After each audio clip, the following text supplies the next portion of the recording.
ನಮಸ್ಕಾರ ವೀಕ್ಷಕರೇ, public times Kannada news ಚಾನೆಲ್ಗೆ ಸ್ವಾಗತ. ನಾನು ನಿಮ್ಮ ರೂಪೇಶ್ ಕಂಸಾಗ್ರ. ಮಾಗಡಿ ತಾಲೂಕಿನ ಗೆಜ್ಜಗಾರಗುಪ್ಪೆ ಗ್ರಾಮದಲ್ಲಿ ಶಿವರಾತ್ರಿ ಅಮಾವಾಸ್ಯೆ ಪ್ರಯುಕ್ತ ಶ್ರೀ ಭಕ್ತಮುನೇಶ್ವರ ಸ್ವಾಮಿ, ಶ್ರೀ ಶನೇಶ್ವರ ಸ್ವಾಮಿ, ಛಾಯಾದೇವಿಯ ಜಾತ್ರಾ ಮಹೋತ್ಸವ ಕಾರ್ಯಕ್ರಮ ಅತಿ ಅದ್ದೂರಿಯಾಗಿ ಜರುಗಿತು. ಈ ಕಾರ್ಯಕ್ರಮದಲ್ಲಿ ಅನೇಕ ಭಕ್ತಾದಿಗಳು ಭಾಗವಹಿಸಿ ಕಾರ್ಯಕ್ರಮವನ್ನು ಯಶಸ್ವಿಗೊಳಿಸಿದರು. ಹಾಗೂ ಇದೇ ಸಂದರ್ಭದಲ್ಲಿ ಪ್ರಧಾನ ಅರ್ಚಕರಾದ ಶಿವಕುಮಾರ್, ಶಾಂತರಾಜು, ಶಿವಲಿಂಗಯ್ಯ, ಬಸವರಾಜು, ವಿಶ್ವನಾಥ್ ಗೌಡ, ಬೋರೇಗೌಡ, ಸುಧಾ, ಪುಟ್ಟಸೋಮಯ್ಯ, ವೀರಭದ್ರ ಶಾಸ್ತ್ರಿ ಸೇರಿದಂತೆ ಅನೇಕರು ಭಾಗಿಯಾಗಿದ್ದರು.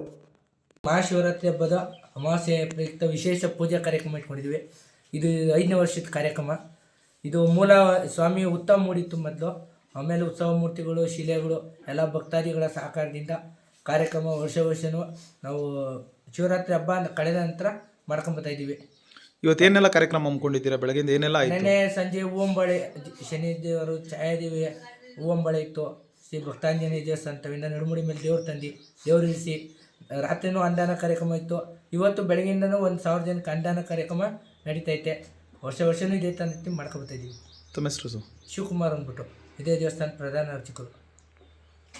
ಬಂದೆ ಕಾರಣ ನಮ್ಮ ಭಾರತೀಯ ಜನತಾ ಪಕ್ಷದ ಕೋರ್ ಕಮಿಟಿ ಮೀಟಿಂಗ್ ಇತ್ತು. ನಾನು ಕೋರ್ ಕಮಿಟಿ ಮೆಂಬರು. ಅದು 4 ಜಿಲ್ಲೆ ತಾಲೂಕುಗಳು ಸೇರಿ ಒಂದು ಸಭೆ ಇತ್ತು. ಅದು ಮುಗಿಸ್ಕೊಂಡು ಬರೋದು ತಡವಾಯಿತು. ಭಗವಂತನಲ್ಲಿ ಪ್ರಾರ್ಥನೆ ಮಾಡ್ತೀನಿ, ಜನಗಳಿಗೆಲ್ಲ ದೇವ್ರ ನಂಬಿ ಕೆಟ್ಟವರಿಲ್ಲ. ಈ ದೇಶ ನಾವೆಲ್ಲರೂ ಒಂದಾಗದೇ ಇದ್ದರೆ, ಹಿಂದೂ ಧರ್ಮ ಒಂದಾಗದಿದ್ದರೆ ಮುಂದಿನ ದಿನಗಳಲ್ಲಿ ಭಾಳ ಕಷ್ಟ ಆಗ್ತದೆ. ಯಾಕೆಂದರೆ ಹಿಂದೂ ದೇಶ ಉಳಿದಿರೋದೇ ಒಂದು ಭಾರತ. ಅದರಲ್ಲೂ ಎಲ್ಲ ಮುಸ್ಲಿಮ್ಸು, ಕ್ರಿಶ್ಚಿಯನ್ಸ್ ಎಲ್ಲ ಸೇರ್ಕೊಂಬಿಟ್ಟು ಎಲ್ಲ ಕೊಳ್ಳೆ ಹೊಡಿತಾ ಇದ್ದಾರೆ.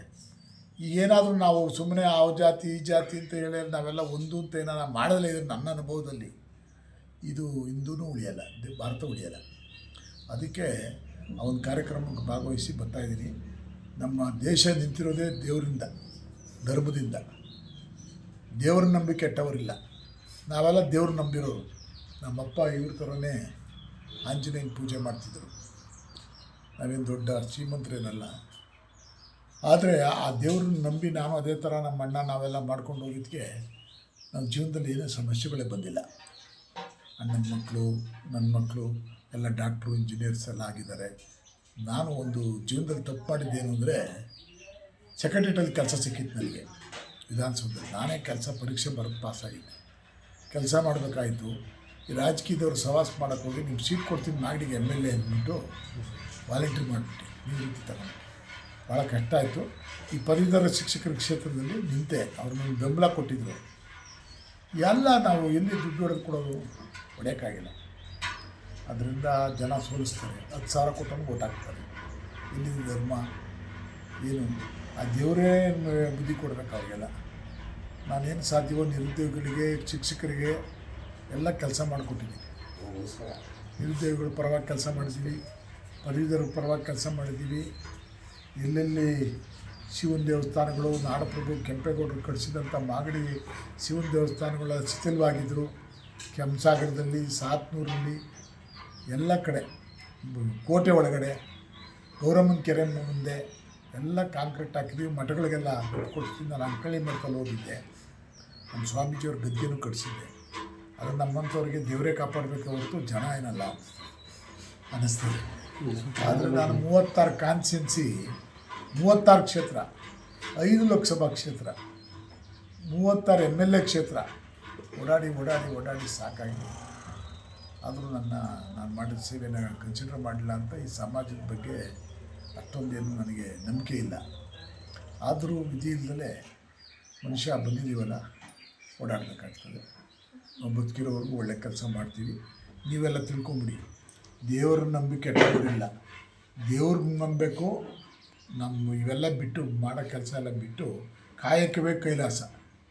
ಬಸವಣ್ಣವ್ರು ಹೇಳೋರಲ್ಲ, ನಮ್ಗೆ ಯಾವುದೇ ಕೆಲಸ ಮಾಡಿ, ವ್ಯವಸಾಯ ಮಾಡಿ, ಡ್ರೈವರ್ ಆಗಿ, ಏನೇ ಮಾಡಿ, ನಮ್ಮ ಕೆಲಸ ನಾವು ಮಾಡಬೇಕು. ಅದು ಮಾಡದಲ್ಲೇ ಇದ್ದರೆ ತಪ್ಪಾಗ್ತದೆ ಅಂಥೇಳಿ ಭಗವಂತನ ಆಶೀರ್ವಾದ ನೀವೆಲ್ಲ ಇಷ್ಟೊಂದು ಭಕ್ತಿ ಇಟ್ಕೊಂಡು ಮಾಡಿದಿರಲ್ಲ, ತಮಗೆಲ್ಲ ದೇವರು ಒಳ್ಳೇದು ಮಾಡಲಿ ಅಂತೇಳಿ ನಾನು ಭಗವಂತನ ಕೇಳ್ಕೊಂಡು ನನಗೂ ಒಳ್ಳೇದು ಮಾಡಲಿ ಅಂತೇಳಿ ನಿಮಗೆಲ್ಲ ಆರೋಗ್ಯ ಕೊಡಲಿ ಅಂತ ಕೇಳ್ತಾ ನಾನು ಮಾತು ನಡೆಸ್ತೀನಿ. ನಮಸ್ಕಾರ. ಈ ದೇವಾಲಯದಲ್ಲಿ ಮುನೇಶ್ವರ ಹಾಗೂ ಶನೇಶ್ವರನ ಪ್ರಭಾವದಿಂದ ಎಲ್ಲ ಭಕ್ತಾದಿಗಳ ಸಮ್ಮುಖದಲ್ಲಿ ಇದು ಭಕ್ತಾದಿಗಳದೇ ದೇವಸ್ಥಾನ, ನಮ್ಮದೇನಲ್ಲ. ಅವ್ರು ಸಹಕಾರ ಕೊಟ್ಟರು, ನಾವು ಮಾಡಿದ್ದೀವಿ. ನಮ್ಮ ಹತ್ರ ಪ್ರತಿಯೊಂದಕ್ಕೂ ಕೂಡ ಕಾಸಿರಲಿಲ್ಲ. ಆ ಜನ ಇದು ಕೊಟ್ಟಿದ್ದಕ್ಕೆ ಇವತ್ತಿಷ್ಟು ನಿರ್ಮಾಣ ಮಾಡಿದ್ದೀವಿ, ಅನುದಾನ ಮಾಡ್ತಾಯಿದ್ದೀವಿ. ಇವತ್ತು ಸಹ ಊಟ, ಅನ್ನದಾನ, ದೇವರು ಎಲ್ಲ ಮಾಡಬೇಕಾದ್ರೆ ಜನದ ಆಶ್ರಯದಿಂದ ಅವರ ಕೊಟ್ಟಂಥ ಎಷ್ಟೇ ಕೊಟ್ಟರು ಕೂಡ ಅವ್ರು ಕೊಟ್ಟಿದ್ದ ತಂದು ದೇವಸ್ಥಾನ ಮಾಡಿ ಈ ಮಟ್ಟಿಗೆ ಮಾಡ್ಕೊಂಡು ಈಗ ಬರೋ ಅಂಥ ಭಕ್ತಾದಿಗಳಿಗೆ ಏನು ಹೇಳ್ತೀರಾ ಸ್ವಾಮಿ? ಅಡಿಕೆ ಮಾಡಿಕೊಂಡು ಹೂವು ಕೇಳಿ ಹೋದಂಥವ್ರಿಗೆ ಸುಮಾರು ಜನಕ್ಕೆ ಎಲ್ಲರಿಗೂ ಒಳ್ಳೆಯದಾಗಿದೆ. ಇಲ್ಲಿ ಬಂದು ಕೆಲವರು ಪ್ರಶ್ನೆ ಹೂವು ಕೇಳಿ ಹಾಗೂ ಇದು ಮಾಡಿಲ್ಲ, ದೇವ್ರು ಬರೋಲ್ಲ, ದಿನರು ಬರೋಲ್ಲ, ಅವ್ನ ಹೂವು ಪ್ರಸಾದ ಆದರೆ ಅವನಿಗೆ ಅವ್ರ ಮನೆಗೆ ಎಲ್ಲ ದೋಷ ಪರಿಹಾರ ಆಗಿ ಒಳ್ಳೆಯದಾಗ್ತದೆ ಅಂತ ಬಂದು ಸುಮಾರು ಜನ ಹೇಳಿ ಪೂಜೆ ಮಾಡಿಸ್ಕೊಂಡೋಗಿದ್ದಾರೆ. ಅವನ ಮೇಲೆ ಕಡ್ಡಿ ಹಚ್ಕೊಂಡು ಜನದ ದೇವಸ್ಥಾನ ಇದು, ಸಾರ್ವಜನಿಕರದು. ನಾವು ಒಂದು ಪೂಜೆ ಕೊಟ್ಕೊಂಡು ಹೋಗ್ತಾ ಇದ್ದೀವಿ. ನಿರಂತರ ಸುದ್ದಿ ಸಮಾಚಾರಕ್ಕಾಗಿ ವೀಕ್ಷಿಸಿ ನಿಮ್ಮ ಪಬ್ಲಿಕ್ ಟೈಮ್ಸ್ ಕನ್ನಡ ನ್ಯೂಸ್ ಚಾನಲನ್ನು. ವಂದನೆಗಳು.